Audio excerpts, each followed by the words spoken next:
waryamye nyenzi nizatujya mu mazuru nta n'ikindi kintu kitujya mu kanwa waje udufunga umunwa dufunga amazuru dufunga amaso bose turabakunda cyane kandi rwose kuntu mugenda mudushyigikira Imana mu ijuru igibaho umugisha Donesta Fobreri tunikia dashama turaisabia tronde tukibevo jenesta siminegre hari benshi badenostaya cyakibiri cyapfuye duhagaritse ibintu byose byaragoye ijambo ryawe turakubita hasi imyuka mibi yose amaze gupfa ariko bapfa bayizera ati rwose wenda tuzihanira rimwe ati nanjye dukata inyuma dukata inyuma nanjye tubanza tugikora akavuga ngo warupfuwe mbega twirata upfa umubiri upfa kwiriye kuzambika twebwe abamaze gusohorerwa n'imeruka y'ibi ariko uyu ubora numara kwambikwa kutabona ariko uyu ubora numara kwambikwa kutabona n'uyu upfa umaje kwambikwa n'uyu udasabone zazamutse amavuta yazamutse ibintu byose byazamutse noneho urupfu rumizwe no kunesha urupfu noneho rumizwe no kunesha bivuye ukumva ngo korona ikaba ikazengereza abantu Uburusiya bwateye Ukraine ishyanga rimwe riratera irindi ibyo ni ibyahanuwe kera n'ubwami buzatera ubundi bwami n'ubwami urukundo Imana ikunda Abisiraheli nubwo basambanaga nubwo basambanaga ari bya bakoraga ubu dukurikirana wese uyu ni umwaka w'iki w'imbabazi nuko imbohe nazo zigize gute zigiye kubohora n'ibisenzegeri komeza ariko usome wumva mubihe sengu witeka binyemeza yuko ansubiza ategereje abana be ngo bamusanye bake igitero cyane niyambuye umubiri nambaye kudapfiteka ubwo nibwo nzasezera mu bihe byiza byo gusezera amagambo baravuga ati karabaye rero tujya buriya nijya agiye guheraho gatatu hahirwa abakene mu mitima arangije aravuga ubwo bahita bibaca ibivugo bise binyuranya n'ibyo yatekerezaga avuga ngo aterwa amagambo ati Petero ugiye kuba minisitiri niko yumva arangira aravuga ngo hatangira aterwa amagambo ati hahirwa abakene mu mitima yabo hahirwa abakene mu mitima mbega ni ibintu bitandukanye kuko ubwami bwo mu ijuru ari ubwabo kuko ubwami bwo mu ijuru aravuga ati noneho mu isi ntawe ukimitswe ahubwo noneho tuzi ko ibibazo dufite nuko dukubitwa hagiye kuba ubwami noneho tukayobora noneho kuko ubwami bw'Imana ari ubwabo bivuye ngo ntahahuriye n'ubwami bwo mu isi turabasuhuje mu izina rya Yesu Kristo abari mu Rwanda no hanze bagenda badukurikirana umunsi ku munsi Imana y'amahoro ibahe umugisha turabakunda cyane abagenda bakora comment share subscribe abose turabakunda cyane kandi rwose kuntu mugenda mudushyigikira Imana mu ijuru igibaho umugisha turishimye cyane rero kongera kuba ikiganiro ubushize twaberekaga ibihe by'ikirere tubereka ibihe by'ikirere kuntu ikirere kimeze tubereka ibintu by'ibihe kuko Yesu yaravuze ngo ubwo muzabona byose bibaye muzahararame murebe mu ijuru ko gutabarwa kandi kuzakuri hafi dushima Imana rero ko Yesu agiye kuza abari mu Rwanda bumbimenye abari hanze bose bagenda babimenya rero tugiye gutangira tubibwira nitumara kubibwira amazina nitangira turasoma ku ijambo ry'Imana ririmo message y'ubuhanuzi n'ubutumwa bwanyu kugira ngo mwese aho dukurikirana mugende mufashwa n'ijambo ry'Imana n'ubutumwa bwiza rero ibintu byose bitangizwa n'isengesho reka tubanze dusenge tumara gusenga tugane ku ijambo ry'Imana data mwiza turaguhamagaye uri umwami turagushimiye tugushimiye ko twaryamye nijoro bikemera twamara kuryama ukaturinda batanga ingabo nyinshi zikarara ziturinze wabambye amahema ku bwacu waturinze mu buryo bwose bugiye butandukanye twaryamye nyenzi nizatujya mu mazuru nta n'ikindi kintu kitujya mu kanwa waje udufunga umunwa dufunga amazuru dufunga amaso hari igihe umuntu aryama bugacya ibyo byose byamubayeho ariko twe turagushimye ndetse n'abandi bose bazadukurikirana kubarinda nijoro bakabyuka neza hari igihe umuntu abyuka yabaye paralize yajya kweguka bikanga ariko twe waturinze hari igihe umuntu arambura amaguru ntibyemere hari igihe umuntu ajya kuvuga ijwi rikabura tujya dusengera benshi bamaze umwuka wamaze kugira ikibazo ndetse batabasha kuvuga amajwi yamaze gupfa ariko turagushimye kuko twe turavuga bikemera watwongeye umunsi wo kugira ngo tuvuge ubutumwa bwiza kandi tubashe kububwira isi yose rero uyu mwanya abantu bose bagiye badukurikirana bose turabasengeye hari igihe umuntu aba ari kwa muganga byamuyobeye bimeze nabi, nawe turamusengeye kugira ngo uri pararize umukuru we pararize, urwaye kanseri umukize kanseri, urwaye mu nda umukize mu nda, urwaye mugongo, urwaye mubiri wose, wo baroze, wo bateje imyuka mibi, ufite ubwihe bugiye kwiyahura, garurwe n'ijambo ry'Imana, kandi wongere ukangura imitima y'abantu benshi kugira ngo bose bazabone umwami Imana. Turagushimira ku bw'aya masaha, duhagaritse ibintu byose byaragoye ijambo ryawe, turakubita hasi imyuka mibi yose, abadayimoni bose barwanya ubutumwa bwiza, abo bose tubakubise hasi. Reka buno butumwa bugere ku bantu bose, buhindura imitima myinshi kugira ngo abantu bose bakizwe bazajye mu ijuru. Urakoze kuko ugiye guhagarara mu ijambo ryawe, kandi ugiye kuba umusobanuzi mwiza, ugiye Mwuka Wera ajya gushyigikira no jambo rikabasha kugera ku isi yose, ubutumwa bukabasha guhindura imitima ya benshi. Urakoze kuko ubyemeye, dushyigikira muri iri jambo, nurishyigikire. Twe ntitwamenye icyo dusobanura, nta nubwo twamenye icyo tuvuga, ariko we nuzi uri umusobanuzi mwiza. Reka udusobanure, kandi iri jambo tukirisoma adusenge n'ugiye kurivuga arisoma, nawe umushyigikire mu izina ryawe Yesu. Umuhe imbaraga kugira ngo abashe kurisoma kandi ubashe kumushyigikira, ndetse n'abazaryumva bose bashyigikire kandi ukomeze ubafashe. Urakoze kuko iki kirere cyose ugiye kukibamo cyane kugira ngo ijambo ryawe urihagarareho mu izina ryawe Yesu Kristo, amen. Dukomeje rero kubasuhuza. Imana y'amahoro ibahe umugisha. Reka tugane ku ijambo ry'Imana. Ijambo ry'Imana riri mu Bakorinto, ibice byaho ni 15:52. Reka umusomyi wacu adusomere kugira ngo Imana imushyigikire. Karibu umukozi w'Imana. Kadusome mu izina rya Yesu. Abakorinto ba mbere ibice 15:52 haravuga ngo mu kanya gato ndetse mu kanya nk'ako guhumbya, ubwo impanda y'imperuka izavuga. Impanda izavuga koko abapfuye bazurwe. Ariko subiramo ako kantu bakumve neza. Dusome mu izina rya Yesu. Mu kanya gato ndetse mu kanya nk'ako guhumbya, ubwo impanda y'imperuka izavuga. Mu kanya gato ndetse nk'ako guhumbya, ubwo impanda y'Imana izavuga. Mu kanya gato ndetse, ni ukuvuga ngo kuntu biteguwe ni mu kanya gato. Yego. Ubwo Imana bibye ngo Imana izaba mu gihe abantu badatekereza, mu gihe abantu bazaba barimo kwiganirira, mu gihe abantu bazaba bishimye, mu gihe abantu bazaba bari mu anniversaire, bazaba bari mu bukwe ndetse n'ibindi. Aho niho mu kanya gato ibintu bizahinduka. Mu kanya gato. Urabyumvise? Mu kanya gato. Yego. Ngo mu kanya gato ndetse mu kanya nk'ako guhumbya, ubwo impanda y'imperuka izavuga. Impanda y'imperuka izavuga. Yego. Impanda izavuga koko abapfuye bazurwe ubutazongera kubora. Ongera ugasubiremo. Impanda izavuga koko abapfuye bazurwe. Impanda izavuga koko. Oya umva ko kantu. Impanda izavuga koko. Bivuge ngo ni koko impanda yo izapinga, wabyemera utabyemera, ariko impanda yo izaba. Warabyumvishwa byirengagiza, nubwo wabyirengagiza, ariko uwo munsi mu kanya gato izaba koko. Ngo abapfuye bazurwe ubutazongera kubora. Ngo abapfuye bazurwe ubutazongera kubora. Iyo tureba ngakomeza ukurikirana ahantu turakomeza, dusanga iyo dukurikiranye ku mateka mu ijambo ry'Imana, dusanga Bibiliya isobanura ngo umuntu, Imana ikimara kurema umuntu yamuremye mu itaka, ifata umukungugu iramurema. Imaze kumurema uwo muntu aryama aho ngaho kandi yari umugabo. Imaze kumurema uwo muntu ntiyahaguruka ndetse ntiyanabyuka, ngo ariko Imana ubwayo irimanukira, ifata umwuka wayo ihumekeramo uwo muntu, aba umuntu muzima. Bivuge ngo ntago yari umuntu kuko yari akiri igitaka, ariko Imana iraje muri cya gitaka igishyizemo umuntu wayo. Yego. Uwo muntu rero yiremeye niwe muntu upfa. Wa muntu cya gitaka nicyo gipfa, ariko umuntu w'imbere ntapfa. Akwana kumvise, hapfuye umuntu w'inyuma, ariko umuntu w'imbere ntagapfa. Bivuge ngo koko abapfuye bakajya mu gituro bazazuka. Bivuge ngo imyuka yabera niyo izazuka, ariko igitaka ntikizazuka. Muri make ntisobanura ko kuba barapfuye amateka yabo yarangiye. Bivuge ngo ntago bigeze bapfa. Yego. Ndetse niyo wapfa ukarimbuka nawe ni wapfuye. Yego. Kuko igihe nikigera buri wese azazuka. Yego. Hari uzazukira ibyiza, hari n'uzazukira ibibi. Bivuge ngo hari uzazukira kongera kurimbuka, hari n'uzazukira kubona ubugingo buhora. Bivuge ngo hari uzazukira kugira ngo bwa bugingo noneho bujye gutekana.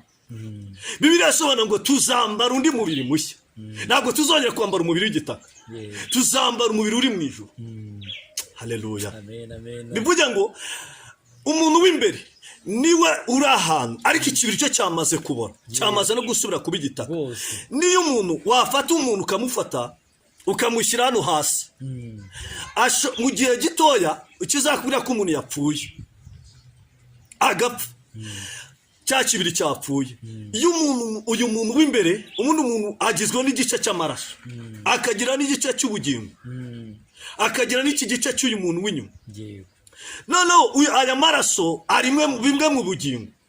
Iyo ayo maraso y'umuntu w'imbere y'uyu muntu yamaze gupfa, icyitwaga amaraso gihinduka amazi.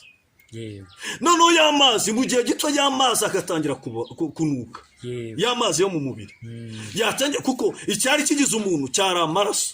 Noneho y'amaraso yamaze gusubira kwa nyirayo, noneho hahindutse amazi. Icyitwaga y'amaraso ahindutse iki? Yahindutse amazi. Agacitwa amaraso, kuko wa muntu wahumekemo Imana yahumekemo wa muntu wahindutse ubugingo. Ubugingo bugizwe n'amaraso. Noneho ya maraso yahindutse amazi kuko cya kibiri cyapfuye. Ariko wa muntu afite ahantu ari, ariko cya gituro bafashe cya kiri bagishyira mu gituro ku buryo bwo kwirinda umunuko. Nta nubwo ari uburyo bwo, kuko ntago bamurekera kuko yabanuki. Bo baragenda bakamufata bakamushyira. None Bibiliya yatubwiye ngo ibituro by'abera bigira gute? Bitangiye gufungura. Ni ukuvuga ngo ba bantu barimo hahandi abapfuye bose bagiye kuzuka. Ariko witonde, ntago ariko bose bazazuka. Reka ibituro bizazurwa n'imanda y'Imana. Abapfuye bari muri Kristo Yesu, Bibiliya ivuga ngo ntateka bazacibwa. Bivuga ngo abo bantu bamaze gupfa ariko bapfa bayizera, bapfa ari abakristo, bapfa ari abantu b'Imana. Ongera ugasubiremo wumva ngo mu kanya gato ndetse mu kanya nk'ako guhumbya, ubwo impanda y'imperuka izavuga. Ubwo impanda y'imperuka izavuga ibintu twabwiwe kera mu myaka myinshi, ubwo noneho munsi izavuga. Bimwe twategereje kera, twebwe twumva ari ibintu bya kera, ariko mu kanya gato ubwo impanda izavuga. Ubwo impanda y'imperuka izavuga, impanda izavuga koko abapfuye bazuka. Impanda izavuga koko, nta kintu cyabihindura, nta kizabikura. Hanyuma ubu abapfuye bazurwe ubutazongera kubora, natwe duhindurwe. Haleluya. Abapfuye bazurwe ubutazongera kubora, bivuge ngo bazaba bavuye muri wa mubiri w'igitaka, wa mubiri ubora. Noneho ngo ntibazongera kubora ukundi. Abapfuye abazazurwa bakava muri cya gituro, ngo noneho bazambara undi mubiri. Muri ibyo ngo naho twebweho iwacu ni mu ijuru, niho dutegereje umukiza azaza kutujyana iwe. Naho tuzasinzira twese ni tuzapfa, ahubwo mu kanya gato tuzahindurwa. Urumva uyu muririmbyi ari mu mwuka cyane, ariko ngo ariko ngo mu kanya gato tuzasinzira, ahubwo tuzahindurwa.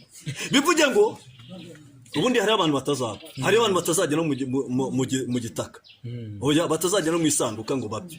Hari abantu bazahindurwa babe muri cya kibiri kibora, ubwo Yesu azavuza Imana. No ni ukuvuga ngo cya gitaka abantu bazahindurwa, cya kibiri cy'inyuma gisubire kuba igitaka. None wa muntu ahindurwa yambara undi mubiri mushya, umubiri utabona. Muri make uwo muntu ukuntu mbyumva azaba ameze nk'utegereje umubiri mushya, utegereje guhindurwa. Ni ukuvuga ngo wazahindurwa, nawe nazamenye uko byagenze. Ibituro by'abera bizafunguka, aba bandi bose bavemo, bahite bajya mu mubiri mushya. Bya bintu byose by'amagufwa n'iki bisigara, abapfuye bagiri. Bivuga ngo abo bose bapfuye bo bazahita bava mu gituro. None abazaba bakiriho nibumva impanda bazava muri wa mubiri upfa, uyu mubiri upfa. Yego.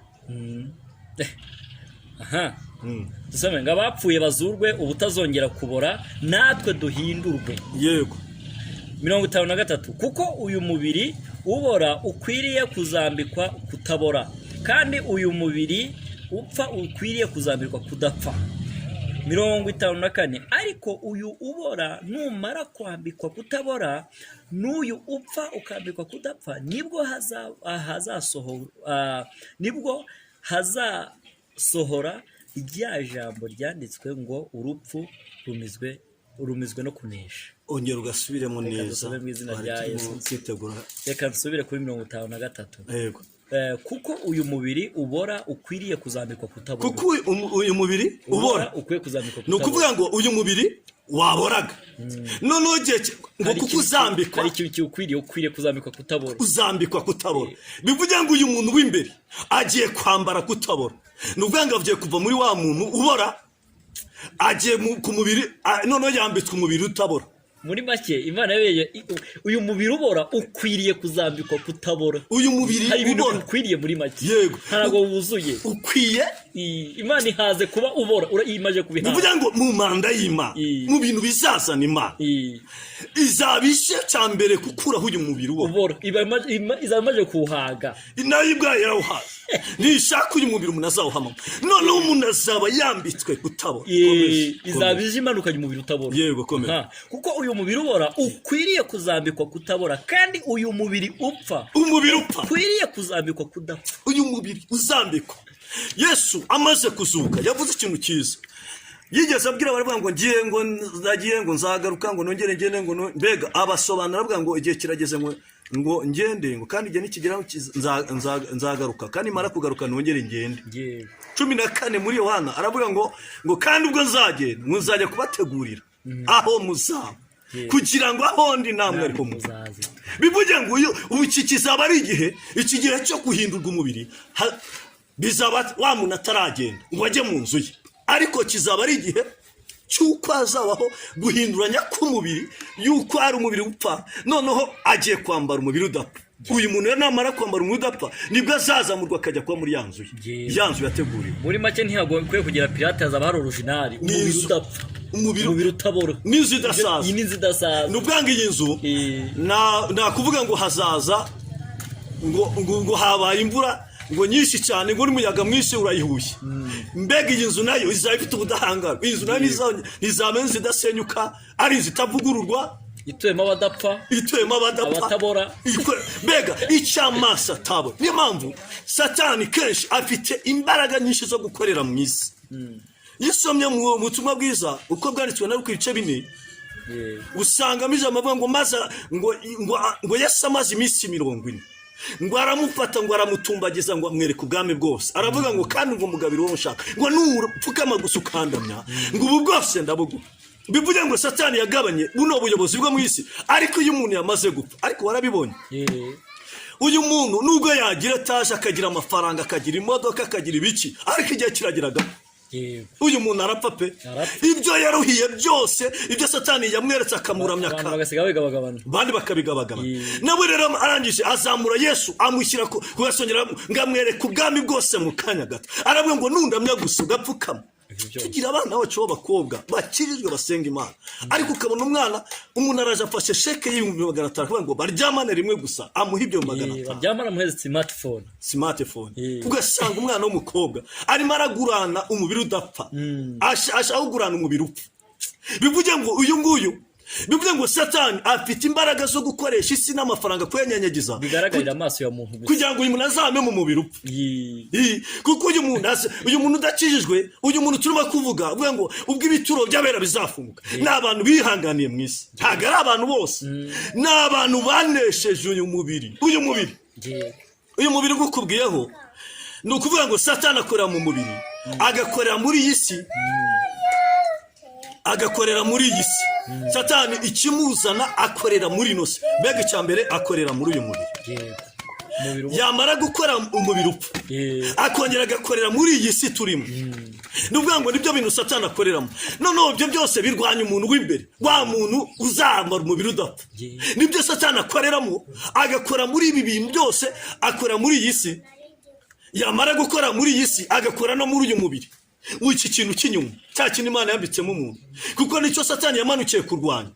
Kandi Satani afite ubutunzi bwinshi, afite amafaranga, afite ibintu byose, agabira abashatse. Avuga ngo kuko mbigabira uwo nshatse. ubu ntiwemera gusa ukandamya. Hari abantu benshi rero baramya satani kugira ngo babone imitungo. Uzi ko hari umuntu usanga afite za samuterera, afite amataje, ari ku gihe cyagera nimugoroba akajya mu mayira abiri agatangira kuramya satani ngo amuhe ubutunzi. Ariko satani we natanga ubugingo, icyo atanga ni urupfu. Urabyumva? Yaje kwica no kurimbura, yaje kwiba, kwica, kurandura no kurimbura. No kurimba nicyo kintu cyamuze. Ariko mu gihe gito cyane akwereka ibyiza. Ariko Yesu yatahishurwa aravuga ngo satani nakumenye uramye witeka Imana yawe. Haleluya. Mbega abari uramya yonyine. Dufite ikibazo cy'abantu kubera isi yamaze kubakura cyane no gukunda iby'isi, bemera kuramya satani. Mbega satani bakayiramya, bakagenda bakayiramya. Arangije bigenda bite? 54 ngo ariko uyu ubora numara kwambikwa kutabora, n'uyu upfa umaje kwambikwa kudapfa, nibwo hazasohora rya jambo ryanditswe ngo urupfu rumizwe no kunesha. Ariko ngo uyu mubiri ubora ngo numara kwambikwa kudapfa, ngo nibwo bizagenda gute? Uyu mubiri ubora uyu mubiri satani akoreramo, kwambikwa kutabora. Wa mubiri satani akoreramo, akawuha imodoka, akawuha akazi, akawuzamura, akawukiza. Uyu mubiri tumara kuwuvamo ubora, twambitswe kutabora, bizagenda n'uyu mubiri upfa umaze kwambikwa kudapfa, ngo nibwo hazasohora rya jambo. Ryanditswe kuva kera, ryanditswe ngo twerekera twumva none rizaba rije ushyirwa mu bikorwa. Haleluya. Ngo ryanditswe ngo urupfu noneho bwa nyuma na nyuma rumizwe no kunesha. Urupfu noneho bwa nyuma rumizwe, ndajya usona akaru kagenda no kunesha.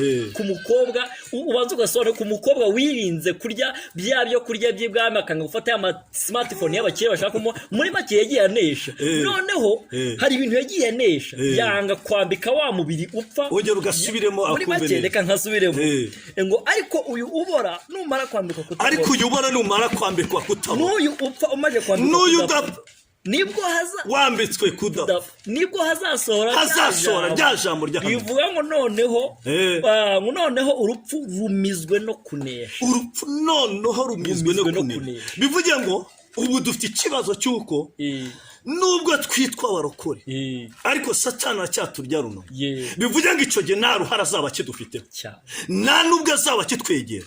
Turaya ngo tubwire umuntu ni gute Imana ikubakira urugo, ikaguha umugore, ikaguha amafaranga, ikaguha ubutunzi, waranahanuriwe, Imana igasoza byabi, ariko kugira ngo bwa butunzi bwawe n'icyubahiro no kumera neza kwawe ubikoreremo Imana, ukajya kwiguramo indaya. Bivuge ngo wa mubiri w'inyuma urimo urawunezeza. Uyu mubiri ari unezeza, nibwo ibi ngibi ubimenye neza.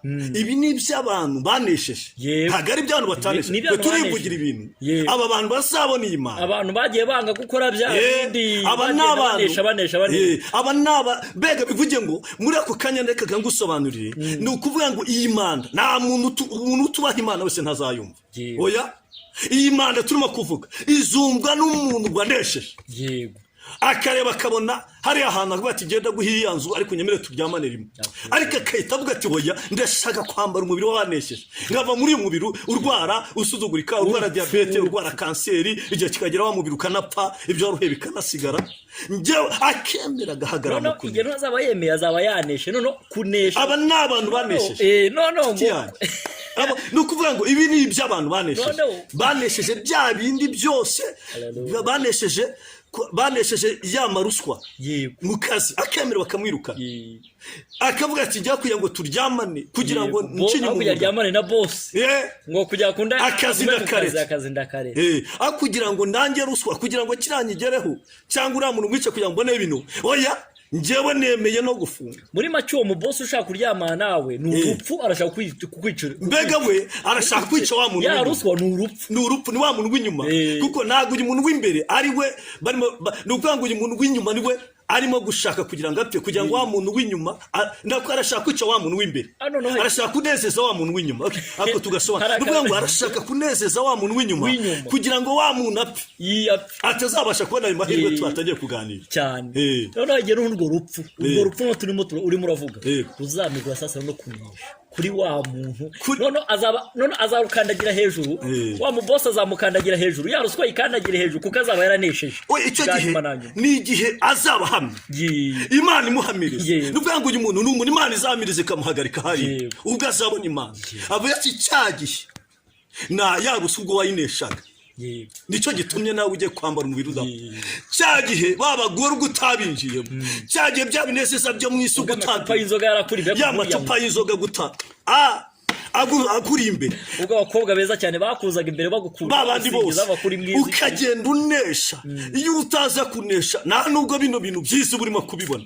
uba umeze nk'ababandi kuko uzahishurirwa abantu kuko azaba ameze nk'ibigori bazaba ari bameze nk'ibidebiri ubwo ibyo bisaba birimo gukorwa itoro ry'Imana rigenda abandi bo bose babandi baneshejwe na bya bindi nta n'umwe uzabona Imana bazaba bari hahandi none ubwo rero urupfu tuzaba tuvuye mu rupfu tuvuze ati wa rupfu urupfu twamaze tururi hejuru noneho bwa nyuma nayo kuri 55 twambaye umubiri udapfa wa rupfu we kunesha kwawe kuri he noneho hakavuga ngo wa rupfu we mbega twirata ubundi hari igihe Satani ajya dukanga akavuga ngo nutangura bino urapfa inzara irakwica nutangura bino urambara ubusaba guseke ariko umunsi uzabubwira upati niko Satani nawe kunesha kwawe kuri umva rero ngo aha wa rupfu we urubori rwawe ruri he wa rupfu we none urwari rwawe ruri niba ari ikintu gitera ubwoba ni ukubura wakundaga kuko ahantu agiye ntago azagaruka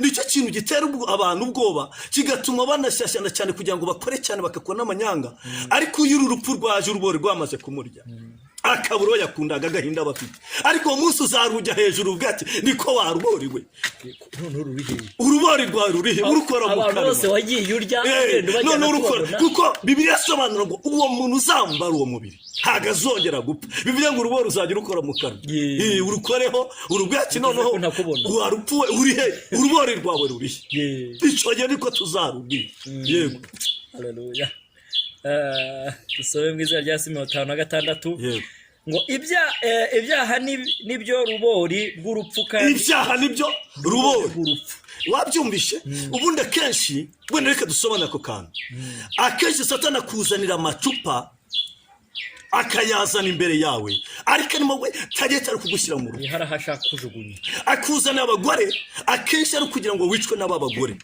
akuzana amafaranga ngo kenshi wicwe na yama nuvuga ngo ubutunzi Satani azana abagukururira urupfu nanumva ko kantu kundi yakaba ngibyaha nibyo rubori rw'urupfu kandi imbaraga z'ibyaha ni amategeko kubatwa n'amategeko uzi ko hari abantu batwa n'amategeko akavuga ati okay ingingo iyi ya 12 avuga gutya na gutya kugomba kubaha boss kandi kubaha boss harimo no kuryama kumwumvira ugomba kumwumva akoresha kajyaho aho ugafatara amafaranga ukagenda ugatuma umugabo mukagenda amategeko muri misiyo ugomba kugenda ku mategeko ikindi mu mategeko avuga kudasuzugura boss iranka wari kuzaha umukene kugira ngo ibe muri yanka yo guhabwa abaturage ugomba kuyizana ukazagenda ukavuga imbere kubw'amategeko kuko ngurushe cyubahiro ukagenda ukavuga ati ntago inka ziraza kandi inka zaragize gute zaraje kandi wowe uri umurokore ariko kubw'amategeko ukabyemera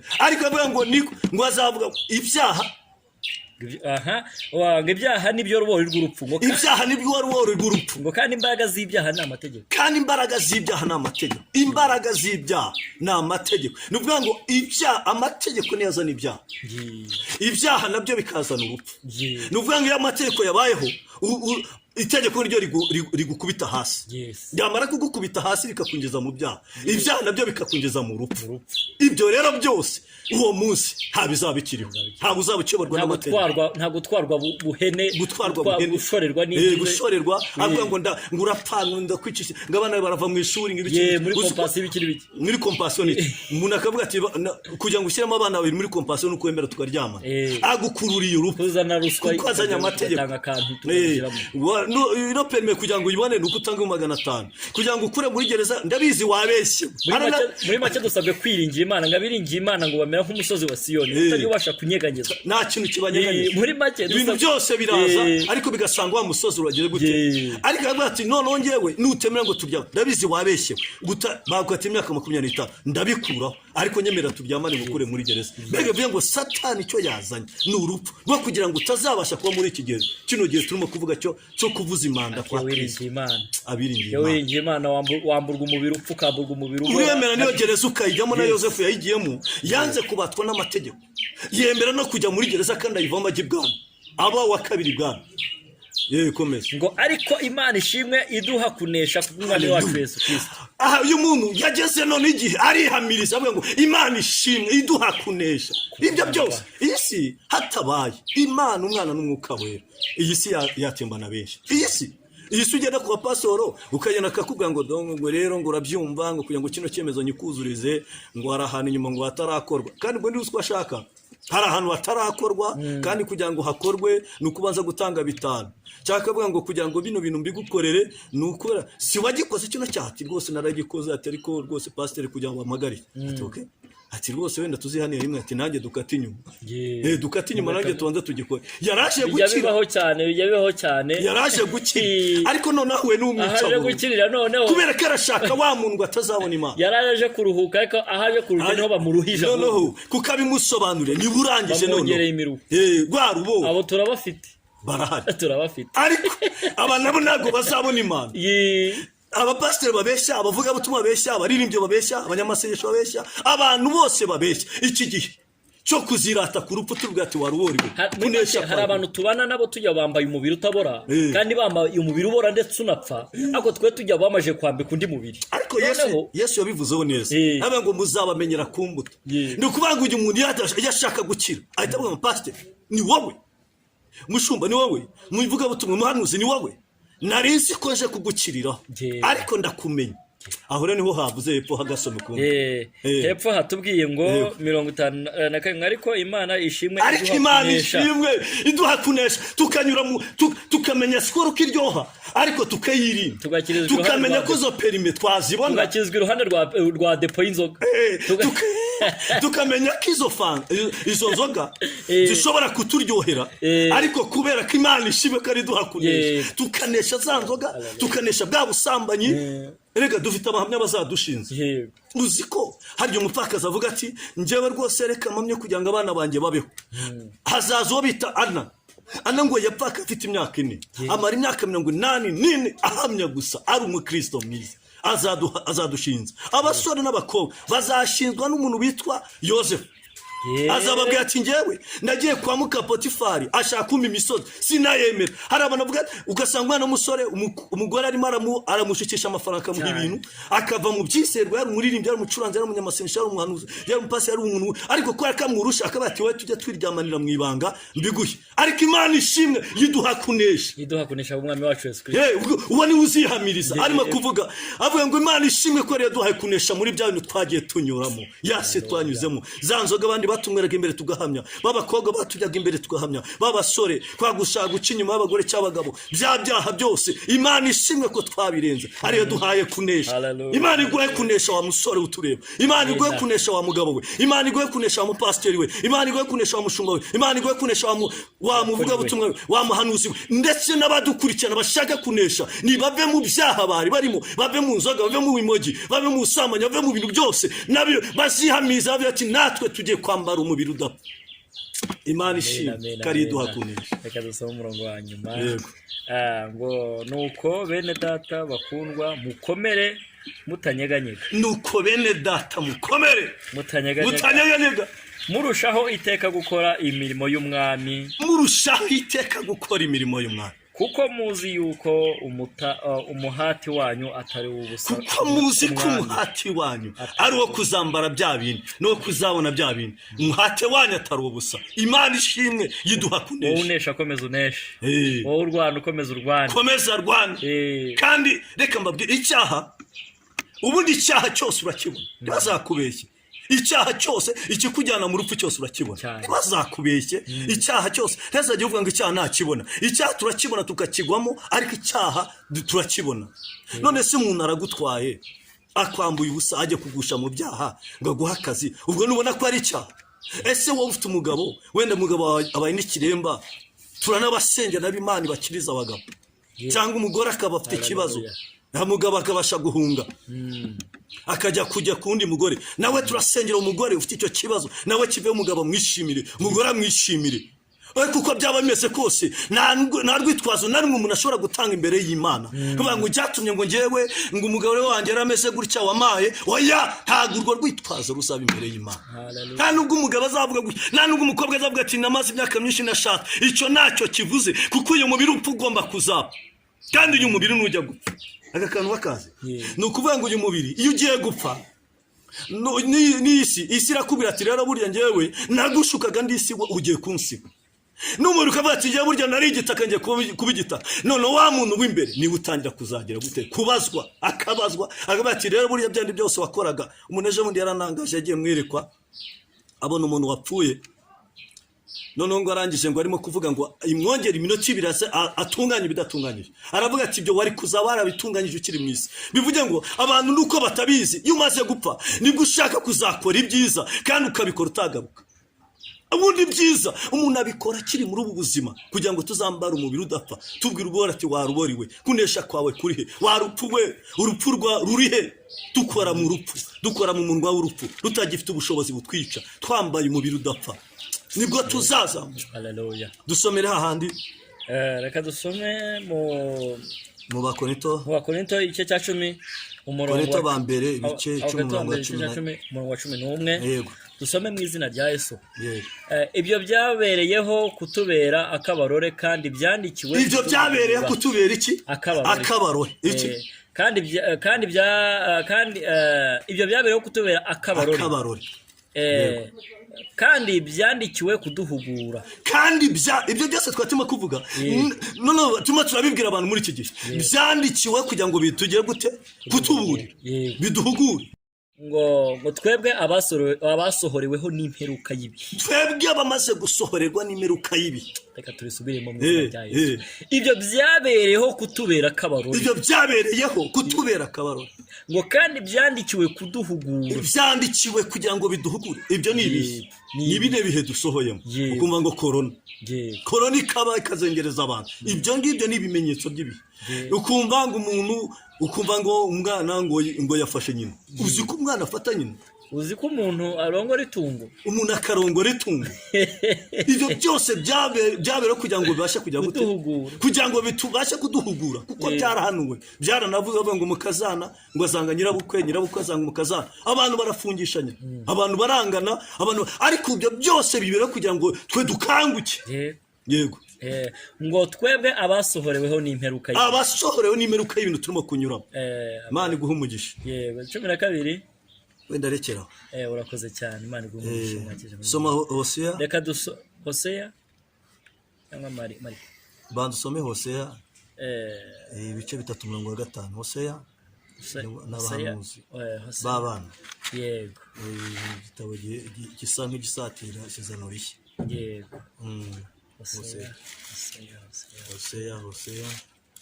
Hosea ibice bingahe? Hosea ibice 3:5. Dusome mu izina rya Yesu. Umutwe w'amagambo avuga ngo urukundo Imana ikunda Abisiraheli nubwo basambanaga. Urukundo Imana ikunda Abisiraheli nubwo basambanaga. Yego. 5. Hanyuma Abisiraheli bazagaruka. Bashaka Uwiteka Imana yabo n'umwami wabo Dawidi. Bazasanga Uwiteka n'ineza ye mu minsi y'imperuka bamushaka bamwubashye. Imana iguha umugisha. Uyu murongo wenda turawusorezaho. Reka twisomere hahandi nyine kuri urwandiko rwa mbere rwa Yohana. Ibice 3:1. Ibice 3:1. Mubwire. Dusomere urwandiko rwa mbere rwa Yohana ibice 3:1. Reka dusome urwandiko rwa mbere rwa Yohana ibice 3:1. Umutwe w'amagambo uravuga ngo abana b'Imana n'abana ba Satani baribo. haleluya. amina. Ngo nimurebe urukundo ruhebuje, Nimurebe urukundo ruhebuje data wa twese Data wa twese yadukunze, rwatumye twitwa abana rwatumye twe b'Imana. twitwa abana b'Imana. Kandi niko kuri, Kandi niko kuri. nicyo gituma Burya nta nubwo ari hirya no hino, niko kuri. niko kuri. Yego. Iri baryita ijambo ry'Imana. Ijambo ry'Imana. Dutangiye mu izina ryayo. Nimurebe urukundo ruhebuje data wa twese yadukunze, Nimurebe urukundo ruhebuje Data wa twese yadukunze. rwatumye twitwa abana b'Imana. None urwo rukundo rwatumye twitwa abana b'Imana. Kandi niko kuri. Niko kuri. Yego. Nicyo gituma ab'isi batatumenye kuko batayimenye. Ntago Nicyo gituma ab'isi batatumenye kuko batayimenye. Ariko iyo ndi jambo nashaka n'iryo vuga ngo muri urukundo ruhebuje Data wa twese yagize gute? Yakunze abana b'Imana. Ndio rwatumye twitwa ki? Abana b'Imana. Bivuge ngo ntago turi abana b'ibyarira. Turi abana b'imere. Turi abana bavuzweho kera. Icyo Imana dushakaho ni ukuhinduka gusa. Ariko iri jambo rirantangaje ngo kandi niko kuri. Niko kuri. Buriya ijambo ry'Imana niba ritabeshya rikaba rivuga ukuri, noneho ukumva ijuru rirahiriye muri Bibiliya rikavuga ngo kandi koko niko kuri. Abantu baje kubipinga, ariko ngo kandi koko niko kuri. Hari byatumaga tukitwa abana b'Imana. Aho icyaha cyamaze kuzira mu isi, Satani amaze gutandukanya umuntu n'Imana, Yesu yaje gukuraho icyaha, yongera kuduhuza n'Imana. Aravuga ngo koko niko kuri. Turi abana b'Imana. Nta cyabihindura. Ntacyo na kimwe gishobora kubikora. Nta n'umuntu wakwitambika muri uwo mugambi w'Imana idufiteho. Turi abana b'Imana. Reka tusome handi muri Mariko, ubutumwa bw'Isi bwanditswe na Mariko 13:7. Turebe ibimenyetso by'ibyo bihe. Dusome Mariko ibice 13:7. Ngo nuko nimwumva intambara n'impuha z'intambara, nuko muri bya bihe twavugaga cyagiye bizaba bikomeye, nimwumva ibihe by'intambara. Yego. Nuko nimwumva intambara, nimwumva intambara n'impuha z'intambara, none se ntabwo urimo kuzumva ukumva intambara muri Ukraine, twumva ngo Ukraine ngo n'Uburusiya ngo bimeze nabi, ndetse ubu n'isabune iragura 1500. Muri ibi biravuga ngo muri icyo gihe cy'imperuka zaba hibe birushya. Ibihe birushya rero Pawulo yavugaga nibi, ni ukuvuga ngo Ukraine n'Uburusiya, ibaze Ukraine n'Uburusiya bararwana, ariko ubu ngubu aka kanya hari umuntu twavuganaga nawe ibura ambwira ngo mazutu ngo amashanyarazi yazamutse, amazi yazamutse, ibyo kurya byazamutse kubera Ukraine n'Uburusiya.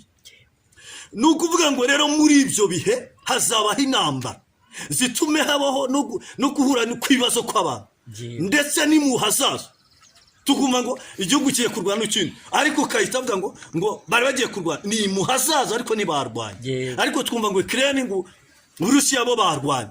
Twabarwanyije basubire bari bageze ku mupaka. Bari bageze ku mupaka. Ibyo ni ibintu bigaragaza ibihe by'imperuka. Yego, ngo bizagenda bite? Ngo nuko nimwumva intambara n'impuha z'intambara ntimuzahagarike umutima. Arangije aravuga ni igihe yabwiraga abigishwa, aravuga ngo ariko icyo gihe n'ibinabo ntimuzahagarike umutima. Muzakomere. Nimubona isabune zazamutse, amavuta yazamutse, ibintu byose byazamutse. Ibyo ni ibintu Satani ashaka gukoreramo, n'amayeri ya Satani yo kugira ngo abantu bacike intege, batangire batinyuke ibyo batinyukaga, batangire bakora ibyo batakoraga kubera ko ibihe biragoye.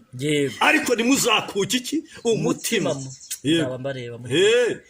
Kuko ibyo bitazabura kubaho, ntacyo na kimwe kizabibuza kuba. Yego, bitazabura kubaho, ariko imperuka izaba itaraza. None se ubikire nikirwana n'Uburusiya, imperuka yaje giteka ejo Yesu agiye kuza. Ikirere ko cyahindutse amaraso ejo, kigahinduka ikirere cyose kigahinduka. Byo ni ibintu by'ibimenyetso, ariko imperuka yo nizagira gute? Hashobora no guca hino imyaka 20, hacaho n'ikindi gihe tukiri muri ibyo. Ariko yaravuze ngo azaza nk'umujura, ngo kandi azatungura. Ni ukuvuga ngo duhore dukenyeye kandi amatabaza azaca aho yawe. Umukristo niyeze muri aka kanya. None se niyo Yesu yanatinda, urupfu rwe rwatinda. Komeza. Ese utegereje Imana ye? Ishyanga rizatera irindi shyanga. Tukumva ngo igihugu cyateye ikindi. Uburusiya bwateye Ukraine. Ishyanga rimwe riratera irindi. Ibyo ni ibyahanuwe kera. N'ubwami buzatera ubundi bwami. N'ubwami igihugu gitera ikindi gihugu. Bakubitane bahondagura. hamwe na hamwe hazaba ibishyitsi. hamwe na hamwe nitwumvise ejo bundi birunga biruka, ntago amazu yasataguritse Gisenyi, imihanda igasatagurika, ibishyitsi bikajya gute. Wagezeyo urabibona? Nagezeyo ndabibona, nanjye barabinyeretse ku imihanda yacitsemo kabiri cyane rwose narabibonye, n'amazu yahirima, amazu arahirima, ibipangu birasenyagurika. Hazabaho ibishyitsi hamwe na hamwe, ngo hamwe na hamwe hazabaho ibishyitsi. ibyo ni ibintu birimo gusohora, izo ntambara zirasohora, ibyo bishyitsi birimo birasohora. Ibyo twaye ngo dukangure abasore bakiri mu rumogi, bakiri mu busambanyi, bakiri mu byaha bitandukanye, turagira ngo tubakangure bamenye ko ibyahanuwe kera ubu birimo gusohora, ngo ariko imperuka izaba itaraza, ariko bizaba ari ibimenyetso bigaragaza imperuka, bigaragaza byane twavuze ngo babandi bazaba batabaye bavuga ngo urupfu rurihe, kunesha kwawe kurihe, banesheje. Ni ukuvuga ngo rero barimo barabitegura uyu munsi. Ubu tubagira ngo tuburire abantu, twabanje tubabwira ubwiza bw'abazaba bamaze kwinjira mu mana. None turimo turababwira ko ese kugira ngo winjire mu mana hari ibyo ugomba kuzigomwa. Noneho Imana imagukangura ikubwira ngo muri icyo gihe Yesu ubwo yavuze muri icyo gihe avuga ngo hazabaho ibyo bintu, none bimwe biradusohorera. Igituma abantu badakizwa n'iki? ngo hazaba inzara, hazabaho inzara. Twumvishe ngo Bugesera basutse, ubu noneho za Sake n'iriya muri ya bice bya Rwamwa, inzara yarabateye, irabazengereje, barimo nta mvura igwayo, nta n'izuba, ibintu byarakomeye, nta mvura irimo kugwayo, n'izuba gusa leta irimo irabafasha. Inzara yo tuyimanye igihe kirekire, inzara imaze igihe kirekire. Pamu zaje nyiri umwana muto, pamu ziraza inkunga zitera inkunga, zitera abantu. Ibigori twaje tujya kwifata ku kagari ke, bajya gufata ibigori. Urumva icyo gihe cyahanurwaga kera, ariko bimwe birasohora ubu. Hazaba inzara hamwe na hamwe, ntabwo ari hose. Ibyo bizaba ari intangiriro yo kurama, ibyo bizaba ari itangiriro bizaba ari itangiriro ryo kurama. Bivuga ngo bizaba ari ibirimo gutegura kugira ngo Yesu aze. Ni ibintu bizaba bitegura ugaruka ku mwana w'Imana.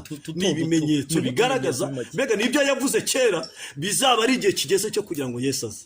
Yego. 9 ariko mwirinde kuko bazabagambanira. Ariko aravuze ngo muri ibyo bihibwo tuzaba tubivuga, muzirinde kuko bazaba babagambanira. Abazabyanga bazabagambanira mu nkiko, muzakubitwa mu masinagogi, muzakubitirwa mu masinagogi. Ariko se tutagiye kure, ubu nabakubitwa hari ibintu abantu bangatse ko dushaka kubyera cyane, ugasanga bakubiswe, bamwe bagafungwa, abandi bakabasanga mu nsengero, abandi bakabasanga mbega muri iki gihe ibyo batabona ni ibiki byose n'ibyasohoye. Abantu barimo gukubitwa, abantu barimo kugambanirwa, abantu barimo kubeshyerwa, abantu barimo gufungwa. Ikitarabaye ni iki? Ndenge ngo tubwire umuntu wese dukurikirana, yaba ari uri hanze, yaba ari mu Rwanda, yaba uri kure, ikitarabaye ni iki? Kuri iyi si byarabaye. Ubu muri iki gihe ibitaro byo turimo kubona ni iki? Amaso yacu aratwereka, hari abarimo kurengana, hari abafungwa, hari abakubita, kandi ibi ngibi urimo kubona natwe bizatugeraho. Hari igihe kigiye kugera, ubu ngubu mvuga ngo ibarura rya mbere, icyo bita akarengane k'abakirisitu nto kabihaza hano. Ibarura rya mbere hari ibyo twemeye, ariko ibarura rya kabiri hari ibyo tutazemeye.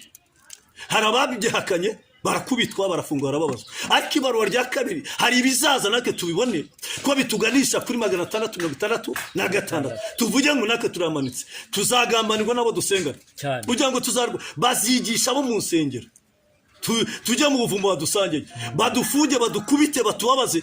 Ibyo rero ni ibigaragaza ko Yesu agiye kuza. Yego. Bazabagambanira, muzakubitirwa mu masinagogi, kandi muzahagarara imbere y'abategeka n'abami babampura. Bazahagarara imbere y'iki? Y'abami n'abategeka. Kandi muzahagarara imbere y'abami n'abategeka babampura. Ubundi Satani arakorera mu bama, agakora mu ikomangoma, agakorera ku isi yose kugira ngo yinjize abantu mu buryo bwa Antikristo, kugira ngo abantu benshi bazayobe, ntibazabe muri wa munezero wo kwambara umubiri udapfa. Satani we arashaka kwisasira benshi. Rero bizakorerwamo n'abanyamafaranga, bikorerwemo n'abatunzi, bikorerwemo n'abanyamategeko, bikorerwemo n'abandi, ariko bashaka uburyo bwose batunamuramo ibiturimo. Ariko ibiturimo ntabwo tuzabirekura. Tuzemera tubabazwe, twemera dusuzugurwe, twemera dushyirwe hasi, ariko tuzambare wa mubiri udapfa. Ubwo tuzavuga ngo waruboriwe, kunesha kwawe kuri. Ubwo byose tuba twarabiciye, byose ubwo twabanje kuvuga igice, twavuze igice cy'abazaba bamaze gutabarwa.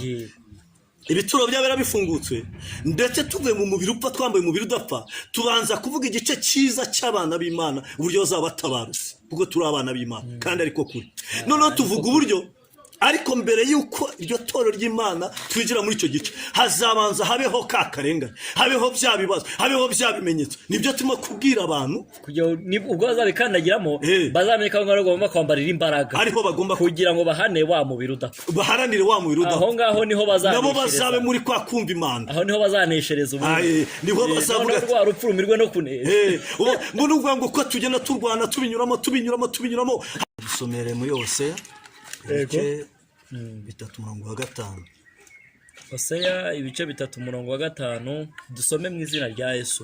Amen. Umutwe w'amagambo avuga ngo urukundo Imana ikunda Abisiraheli nubwo basambanaga. Nubwo basambanaga ari bya bakoraga. Dusome mu izina rya Yesu. Ngo hanyuma Abisiraheli bazagaruka.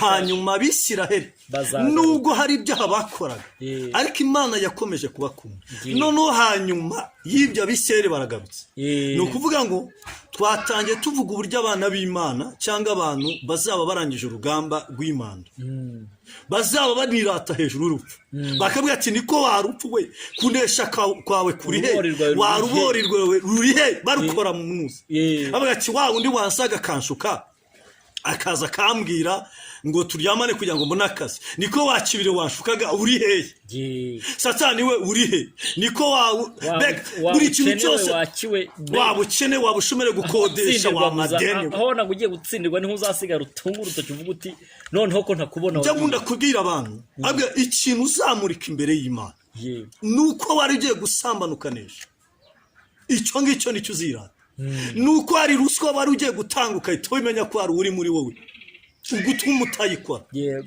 nuko hari amanyanga wari ugiye gukora ukaya mbega hari ibintu byari bigiye kukwanduza ntibabikora ibyo bigatuma unesha aho rero n'igihe Abisiraheli bari babayeho ubundi Abisiraheli tubona ko Yesu avuka yavukiye ahantu habi Yesu yavukiye ahantu habi Yesu avukira ahantu habi cyane avukira kwa Mariya avukira kwa Mariya na Yosefu baje none ubu bari barahanuriwe na Yesaya bigenda bisobanura uburyo Yesaya hashinga imyaka irenga 700 ngo bari barahanuriwe na Yesaya hashira imyaka myinshi ko hagiye kuza hagiye kuvuka umwami none rero muri iyo myaka yose hagiye kuvuka ngo havuka umwami ariko avuka ngo avukira ahantu habi kandi ngo babiteguye azavukira barateguye n'abazamubyara abakobwa beza cyane bumvaga azavukira iyo bwami none agiye kuvukira avukira ahantu bagiye basobanura ngo Mariya yari umubumbyi w'ibibindi muri iki gihe nawe byumva umubaje muri kiriya gihe yabaga ari umuntu usuzuguritse uri hasi kumva rero wavukiye mu babaje ntago byaje noneho ngo agiye no kuvuka avukira ahantu ahunga avukira mu kiraro cyiwe yawe n'icyo twitaga icyiciro cya mbere icyiciro cya mbere nizo nka zitari zabone zari intuze zari inka zintuze zagira inka munyarwanda cyagira za nka zimeze ukuntu arangije abariho ahantu mu rusogororo ahantu mu bisayo abari havukira mu gukura kwa Yesu rero amaze gukura se tubuze ubujyaje muri Egiputa n'uburyo yagarutse akimara gukura Yesu akimara gukura ntago bigeze bamwiyumvamo nari nta nubwo bagiye bamwiyumva ariko Yesu hose yarahanura aravuga ati nubwo mwasambanye mugakora ibyaha mugatangira kwimika izindi mana mukagenda nabi haleluya Bibiri isobanura neza igasobanura amateka avuga ngo muri iki gihe cy'iyimanda itoro rimaze kugenda rimaze kuzamuka narijye gusobanura iki gihe kuntu batemeraga Yesu kandi abarimo nuko Yesu mbona iminota ya ishobora gushira uburyo itorero uburyo Kristo yaje akabazamo akabakuriramo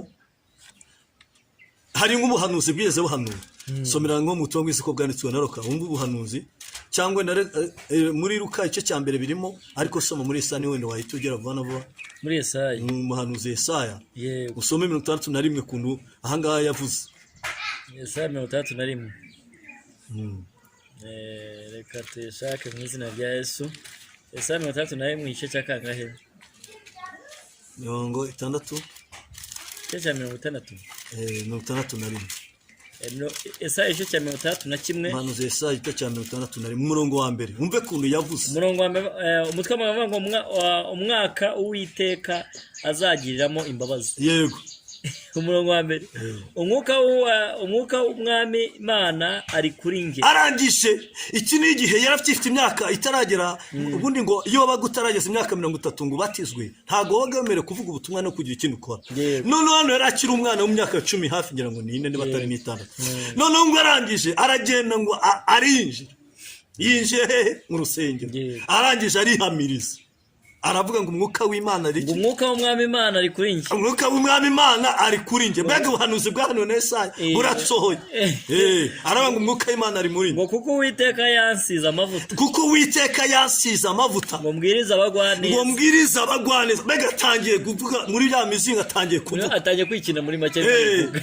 Kandi n'umuntu yariwe, ariko bene bani bari bamuzi bari bazi ngo hari intebe imwe ngo abatambye bahoraga bayirebera aho ngaho, n'abanditsi n'abahanga ngo ari intebe iri aho ngaho n'umuzingo uri aho ntawemere kukora ngo bategereje Mesiya. Ako wakwibeshye ukabikora kuri iki gihe kuri amuntu yarimo n'umwuka w'Imana, ahubwo kuko umwuka w'Imana yari ari muri we.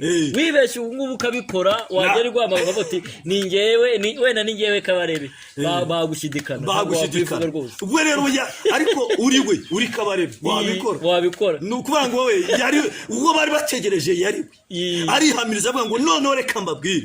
Aratambuka bose baratinya bararebana, ajya imbere aravuga ngo noneho ibyano bisohoye mu matwi yanyu.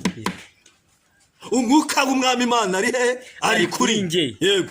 Kuko Uwiteka yansize amavuta ngo mbwiriza abagwaneza. Kuko Uwiteka yansize amavuta ngo mbwiriza abagwaneza. Ubuntu bwiza. Ubutumwa bwiza.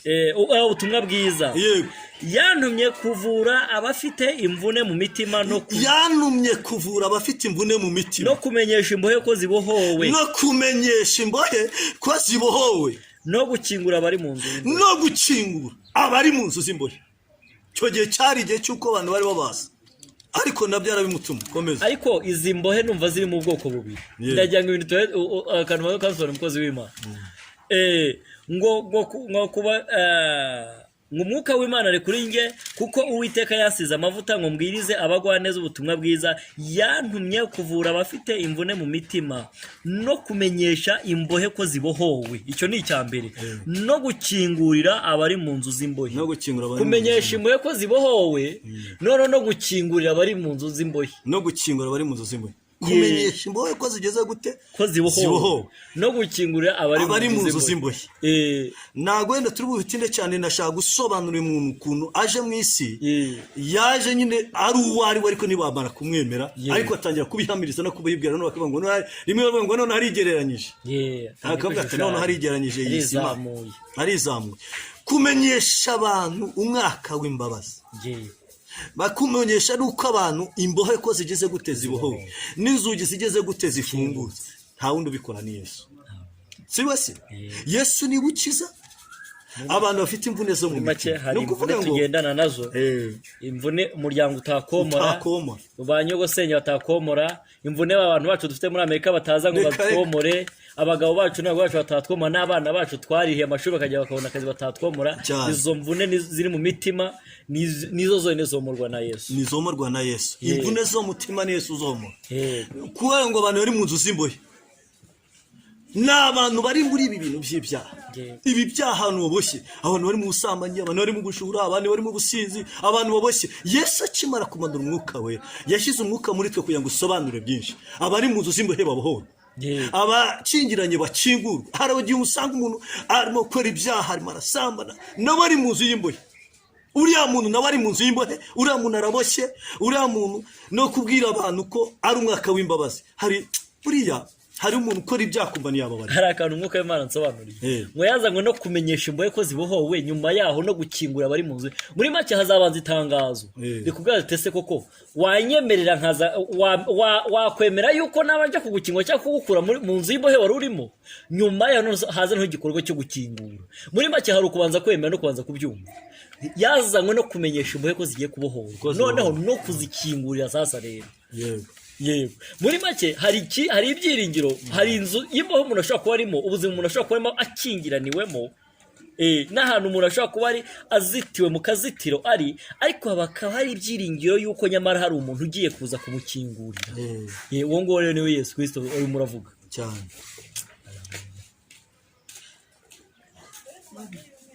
Imana iguha umugisha, nubwo tutashaka kubitindaho cyane ariko niko bimeze. Ni ukuvuga ngo haba icyambere habanje iki? Kumenyesha uko imbohe zigize gute noneho haje gukingura, ariko habanje kuvuga ngo uyu ni umwaka w'iki? W'imbabazi. Ni ukuvuga ngo waba warasambanye, waba warishe, waba warakoze ibyaha, harabanza kubaho umwaka w'imbabazi. ubu dukurikirana wese, uyu ni umwaka w'iki? W'imbabazi. Nuko imbohe nazo zigize gute? Zigiye kubohora n'ibisenzegeri. Komeza ariko usome wumva. Kabiri ngo kandi yantumye no kumenyesha abantu umwaka w'imbabazi z'Uwiteka, n'umunsi Imana yacu izahoramo inzigo no guhoza abarira bose. No guhoza abagira gute? Abarira bose. Icyo sinashaka kugitindaho, ni aya magambo Yesu yavuze. Twari turimo kuvuga kuri rya jambo, ni naryo tugiye kugarukaho ukongera ukarisoma. Umwaka w'imbabazi beko zibohowe, umwaka w'imbabazi no gukingurira abari mu nzu. Urumva ikizanye Yesu gitandukanye n'icyo abene babo barimo barimo kuvuga. Abafarisayo bavuga bo bari bazi ko hazaza umwami akaza aza kurangiza intambara. Yesu se rimwe azamukane na yisomye handi mu gice muri Zaburi no muri Matayo, ndumva ahantu hariyo, ndumva muri Matayo ibice bingahera, ubutumwa bw'Isi bwanditswe na Matayo ni ibice bitanu muri Matayo, ibice bitanu. Reka wenda wowe uhame handi, reka Matayo ibice bitanu, wenda ni amagambo abantu bose bazi. Reka ndasome mu izina rya Yesu. Wahageze? Matayo ibice bitanu. Noneho usa nk'usoma Yesu azamukana nabo. Yesu usoma titire yerekana abahiriwe abaribo. Aha ni ahantu uyu wari umusozi wemekirwagaho abantu. Baravuze ati rero noneho Yesu twebwe twamaze kumumenya, intumwa ze 12 twamaze kumumenya, uburyo dusuzugurwa dukubitwa. Petero bari bamaze gusobanukirwa ko ari umwami uje, kuko yarabyihamirizaga. None baravuga ati umwami waraje kugira ngo adukize ingoma y'Abaroma. Ingoma y'Abaroma ibamereye nabi, ubuhake buraranye. Petero aravuga ati nzaba minisitiri. Mbega batangira kwishyira. Yuda aravuga ati nanjye nzaba minisitiri w'ububanyi n'amahanga, ushinzwe ubukungu bw'igihugu. Abandi bose biha imyanya, aragisha arabajyana abashyira kuri umusozi bazi ko agiye kwimika. Ahita ababwira ati rero turi kubwiye ngo ngiye kwereka abahire abaribo. Rero aratangira yagiye guca amazimwe muri make. Mbega bo bazi ko agiye gutangira kubimika amatite. Muri amatite buriya Yesu yakunda, hari abantu batatu yashyiraga imbere. Yashyiraga umuntu witwa Yakobo, n'uwo bitaga Yohana, n'uwo bitaga Petero. Aravuga ati ndabanza n'imikwe, hikurikirweho Yohana, hakurikiyeho Yakobo, abandi nabo babaye ubudepite. Yahoraga mwegamiye mu gituza Yohana, agahora ari mu gituza cye. Aravuga ati ndabizi neza ko uyu ni umwami agiye kwimikwa ngo abe umwami. Turacyari kuri rya jambo rivuga nyuma y'imperuka, ubwo imperuka izaba ibaye. Niryo jambo twari turiho, ariko naho twari tugiye gusegura kuri ijambo ryo kuri Hoseya. Noneho rero dore abahire abaribo. Wa mbere ninde? Umurongo wa mbere ubwo urumva aravuga ngo abonye abantu benshi. Ni ukuvuga ngo none abantu benshi barateranye, haje intumwa ariko n'abandi bose rubanda nyamwinshi.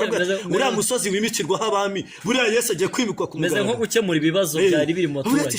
Abasirikare b'i Roma batuzengereje, natwe mbega turatangira tubemeza. Noneho warangije bigenda bitera. Abonye abantu benshi bazamuka maze umusozi, maze kwicara abigishwa be. Amaze kwicara abigishwa be baramwegera. Abigishwa be baramwegera. Kabiri aterura amagambo ati. Baravuga ati karabaye rero. Buriya nijya agiye guheraho. Gatatu hahirwa abakene mu mitima. Arangije aravuga ubwo bahita bibaca.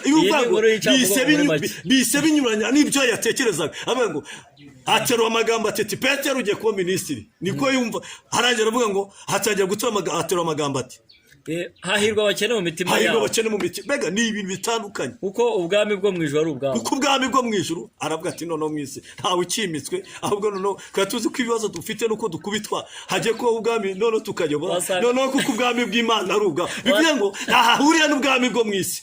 Muri make basa muri barimo murebesha bakwenda ku ngingo ya kabiri hagiye utangira no sasa kuza amazina y'abantu. Mbega n'ubundi Petero yumvaga ko hagiye kuba amazina ku rutonde, none avuga none n'ubwami aravuga ngo kuko ubwami bw'Imana babakene, kuko ubwami bw'Imana ari ubwabo. Mbega ni ibintu bihabanye, ni ibintu yatekereza. Nta zina ry'umuryigeze riza ageze hepfo.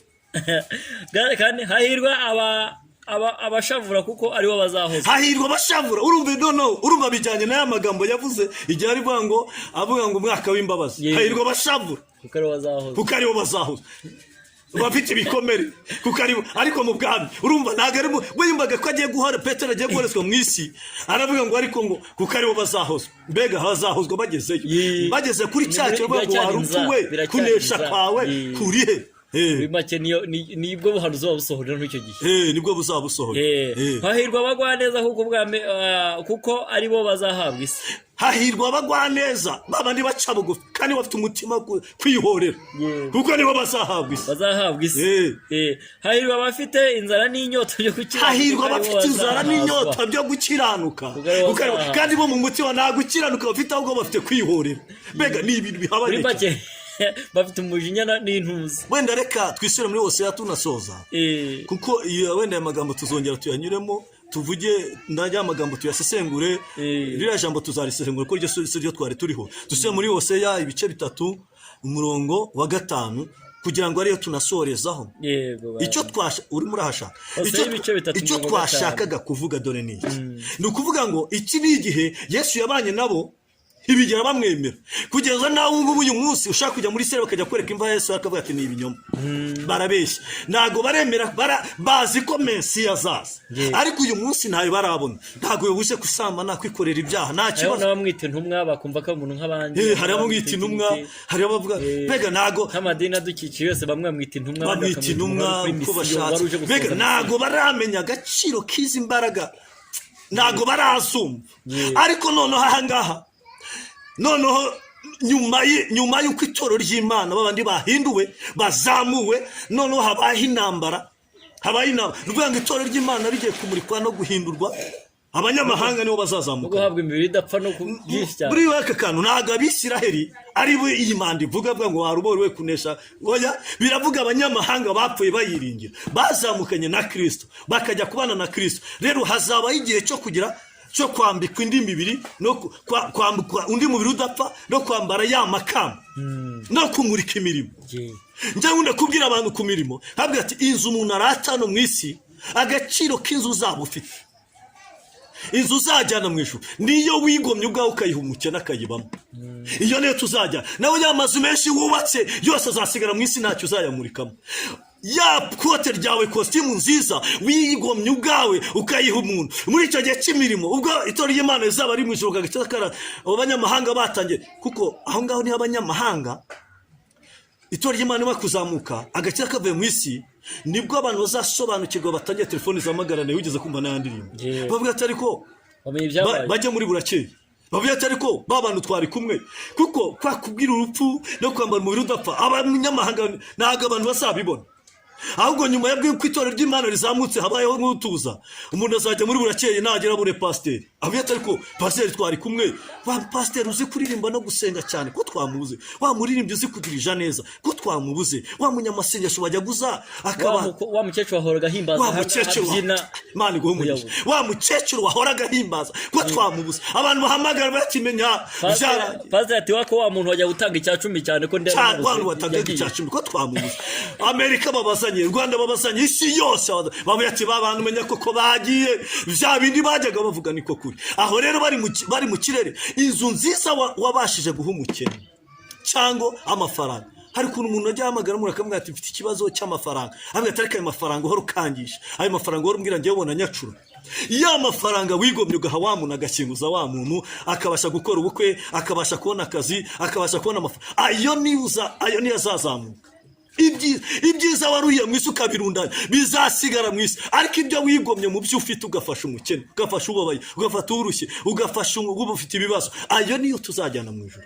Iyo rero icyo gihe nibamara kwambara iyo myenda, ayo makamba bazanyuza mu muriro ya mirimo, ya nzu yawe isohokemo neza, ivuge ati dore inzu yawe watanze mu isi, amafaranga watanze, akazi wagize, uko wasuye abakene, uko wasuye abapfakazi, uko wasuye imfubyi, uko wagiye muri gereza, bya bindi wakoze, dore ya mirimo yawe. Abo rero bazambara amajenerali, bambare za marishari, bakomere, noneho ngo nibwo bazajya kumurikirwa Imana.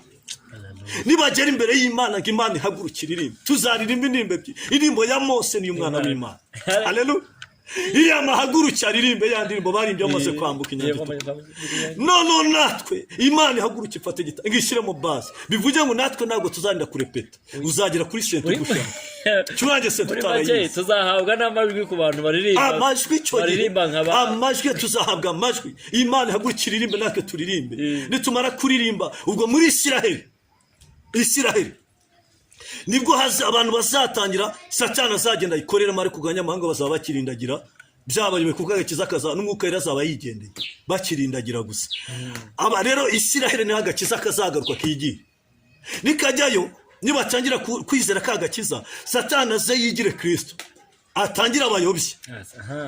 Namara kubayobya atembere haza, none azaba agenda ku manywa y'ihangu bamubona ariko yita Kristo, afata imvura yihindura hashaka abzura bapfuye, akora ibitangaza. Ngo hazaza abagabo babiri bavuga ko Eliya na Enoki bazamuye badapfuye, batajya betubona ati Kristo babasobanure mu byanditswe, ngo abantu bavuge ati urabeshya ko abantu bazaba baramaze kwizera abo bantu. Ngabo bantu rero bose bazatanya vuga atari ngo batanya vuga atari kurasi we wa mugani burasi Antikristo ni Kristo kwera uje, kuko ari cyo gihe bazaba batangiye kuvuga ngo bazaba bategerejemo Mesiya. Noneho nibatangira kubyizera, Antikristo arakare cyane agikuzimu, azikura ingabo n'iki byose aze kurwana ya ntambara ya nyuma ku manywa y'ihanga azarwana nabo. Itorero ry'Imana riri mu ijuru, riri muri ya reception barimo kuri, niho hano bavuga ngo nibwo ngo Yesu avuga ngo sinzanywa ku giti cy'umuzabibu ntarabona umugeni nako. Aho rero niho azafata ya vino ayenye reception izamo ya vino y'Imana, cya giti cy'ubugingo idafunguye y'umuhama mu giti cy'ubugingo. Ubu ni wemere ku kimwe ariko umunsi tuzanywa vino. Imana turirimbe, turimo gusenga, turimo kuririmba, turimo gusenga. Haleluya. Mbega turimo tunezere nako icyo gihe tuzaba turirimba gusa. Gusenga uziko bizarangira muri ibyo wa 49 yavuze ngo nubihe senga Uwiteka binyemeza yuko ansubiza, ategereje abana be ngo bamusane bake. Igitero cyane niyambuye umubiri upfa, nambaye kudapfiteka, ubwo nibwo nzasezera mu bihe byiza byo gusenga. Tuzaba ibihe byo gusenga byarangiye, nibyo kuvuga ijambo byarangiye, tuzaba turirimba gusa, turirimba. Ngo ariko ngo muri Isiraheli batangira bahure n'akaga, ngo bazafata abagabo babiri babice, ngo bashyire mu mayira abiri, ngo minsi 3 ishire, ngo Kristo avuye ati nibababeshya ko yatubaturutse ku Mana, ngo minsi 3 ngo babagabo baburi. Namara kubabura ngo batangira bavuye ati tutegereje Mesiya, uyu ni Antikristo. Ngo nibwo azatangira kubarwanya no kubabaza, ngo noneho bamanuke, hamanuke natwe tumanuke, tuzamanuka. Mana we tuzamanuka, tumanukane na Kristo twambaye za nyenyeri. Ubu muri aka kanya iyi mirimo udakora wa muntu udukurikiranye, tangira uyikore. Zanzu zawe ebyiri ufite, urebe umukene umuhimwe, niyo uzamurika imbere y'Imana izindi zose zasigara mu isi. Ya mafaranga kuri ko turunze y'amafaranga, tangira ufasha abakene, niyo uzamurika. Abo bose rero bazaba barakoze ibyiza mu isi, nibo bazaba bambaye za nyenyeri, bazamanukana na Kristo, baze kurwana intambara. Twari ku ijambo ryo kuri Hoseya, Hoseya ibice 3 tuzababwira iby'ibyo ngibyo. Twatuma kuvuga intambara ya nyuma, tuvuga intambara ya nyuma ku itorero ry'Imana rizamanuka. Nibwo rero bose bazaba bariho, abasambanye, abakoze ibyaha, abagize gute, nibwo none bose bazajyana. None bajye mu ijuru, bajye gucibwa. Niyo bavuga ngo bazacibwa urubanza n'imiryango 12 y'Abisirayeli. Ngo abanyamahanga bazakira imiryango 12 y'abisera urubanza. Nduvuga ngo umunyamahanga uzaba uri mu mahanga azakomeza guhama mu byaha bye, ariko umwisirayeli uzaba uriho Kristo namara kumanuka arwana intambara ya nyuma. Niho ngaho twavuze byavuze ngo iki? ngo hanyuma abisiraheli bashaka Uwiteka bazagaruka. Urumva bamaze kurwanya kubona ko Antikristo bazagaruka bagarukira Uwiteka. Bazagaruka bashaka Uwiteka Imana, bazagaruka bashaka Uwiteka n'umwami wabo Dawidi, n'umwami wabo. Bazasanga Uwiteka n'ineza ye, bazasanga Uwiteka mu minsi y'imperuka bamushaka bamwubashye. Imana iguha umugisha. Reka dusengere rino jambo twari tugira ngo dusobanureho gake. Reka dusengere abantu bose badukurikirana. Data mwiza, imbaraga zawe zirahambaye, imbaraga zawe zirakomeye. Donesta fobreri tunikia dashama turaisabia tronde tukibeva jenesta simenegreye. Hari benshi badenostaya bagiye gukurikirana ubutumwa. Turabizi neza ko ingoma yawe iriho lalabinistaya kandi warayitsindiye, nta n'uzayigukuraho. Ndabizwi itoro ry'Imana rizataha. Tubwira urupfu, warupfuwe, waruboriwe, kunesha kwawe kuriwe. Turi hejuru, twamaze kwambara umubiri udapfa, twahinduwe. Turimo kubwira isi avuga ati wasiwe, sigara nta kiza twakubonyemo. Rero aka kanya dusengeye umuntu wese udukurikirana, abasore bari mu bimogi, bari mu byaha, bari mu bintu bitandukanye, abakobwa, abasore, abagabo, abakecuru n'abasaza, kugira ngo bagandukire umwami wacu, kugira ngo bazabe mu ijuru, bazabane n'Imana ubudapfa, ubudatandukana, tubeho ubuzima bwiza. Rero dusengeye umuntu urwaye, wari ufite paralize ariko yumva agifite inzira z'igisiyoni, ashaka gukizwa. Naye paralize nakire, urwaye igifu, urwaye munda, urwaye umugongo, urwaye umutwe, wari ujya gutezwa cyamunara, gari uribye, wari ufite abana babaye ibirara, wari ufite umugore wabaye ikirara, wari abana, umugabo wabaye ikirara. Turasenze kugira ngo ukidukurikirana ace bugufi, imbaraga zawe zimanuke. Urakoze kuko umanutse. Komeza uzenguruke isi yose, kandi komeza abantu benshi bahindurwe n'ijambo ryawe, kandi bakizwe neza mu izina ryawe Yesu Kristo. Amen.